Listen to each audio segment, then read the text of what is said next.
ചരിത്രപ്രസിദ്ധമായ വൈക്കത്തഷ്ടമി ദർശനത്തിന് വൻ ഭക്തജനത്തിരക്ക്. പുലർച്ചെ നട തുറന്നപ്പോൾ മുതൽ 10,000-കണക്കിന് ഭക്തരാണ് അഷ്ടമി ദർശനത്തിനായി എത്തിയത്.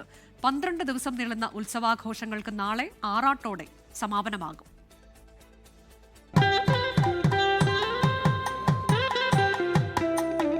ഭക്തരുടെ മണിക്കൂറുകൾ നീണ്ട കാത്തിരിപ്പിനൊടുവിൽ പഞ്ചാക്ഷരി മന്ത്രങ്ങളാൽ മുഖരിതമായ അന്തരീക്ഷത്തിൽ പുലർച്ചെ 4:30-ക്കാണ് വൈക്കത്തപ്പന്റെ തിരുനട തുറന്നത്.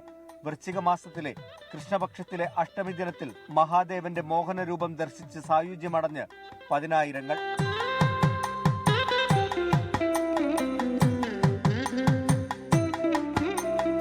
ക്ഷേത്രത്തിന്റെ കിഴക്കുവശത്തുള്ള ആൽത്തറയിൽ തപസ്സനുഷ്ഠിച്ച വ്യാഘ്രപാദ മഹർഷിക്ക് മുന്നിൽ പരമശിവൻ പാർവതി ദേവിക്കൊപ്പം പ്രത്യക്ഷപ്പെട്ട് അനുഗ്രഹം നൽകിയതിന്റെ ഓർമ്മ പുതുക്കലാണ് വൈക്കത്തഷ്ടമി.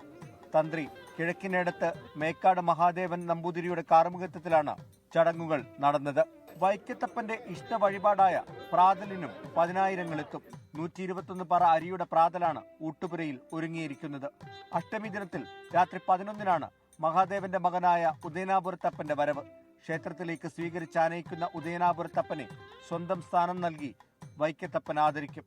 തുടർന്ന് അഷ്ടമി വിളക്ക്. പിന്നീട് ആറാട്ടോടെ 12 ദിവസത്തെ ഉത്സവത്തിന് കൊടിയിറങ്ങും. 24 കോട്ടയം.